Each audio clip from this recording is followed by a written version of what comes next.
Hey everybody, pretty excited today because the church has waited to give one of the longest readings, if not the longest reading of the whole church year in our first reading on my birthday. So I get to preach on it. Today we hear from the book of the prophet Daniel in our first reading and from the Gospel of John in the Gospel. And in both cases, in both of these stories, we are hearing these women who are being brought forward by men with ulterior motives. They're being brought forward accused of sexual sin, and these men who are bringing them forward are not really virtuous men themselves. The men in the book of the prophet Daniel are bringing forward Susanna, who they are accusing of sexual immorality, but really they're trying to cover up their own tracks because they lusted after her. And in the gospel, we have the scribes and Pharisees who are trying to test Jesus. So they bring forward this woman who they say is caught in the very act of adultery. In the first reading, Susanna is innocent and she is saved by the witness of Daniel. But in the gospel, we can presume that this woman caught in adultery is actually guilty. But neither of these women are condemned. Neither are condemned.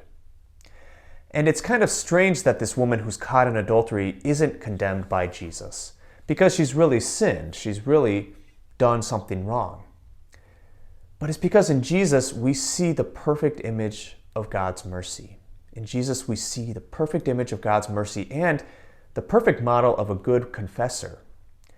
Whenever people find themselves going to confession, we find ourselves a lot of times weighed down by our sins and condemned by the world and condemned by our own selves. And a lot of time that's due to sexual sin, the nature of the sin that we see today in our readings. But in the priest, in Jesus, through the priest, he's not looking to condemn those people coming into the confessional. That's what we might think every time we go in there.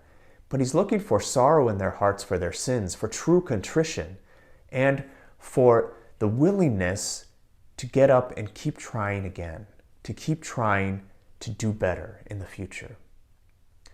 So that is what God's mercy is all about. It doesn't make sense that the woman goes free in adultery. It doesn't make sense. But it doesn't make sense either that God pardons our sins each and every time we come back to that sacrament. So today, all we can do is be amazed at God's mercy and that His free gift of forgiveness to us each time we come to Him with contrite hearts. But it can also be an inspiration for us to keep going forward, to go forth and to sin no more.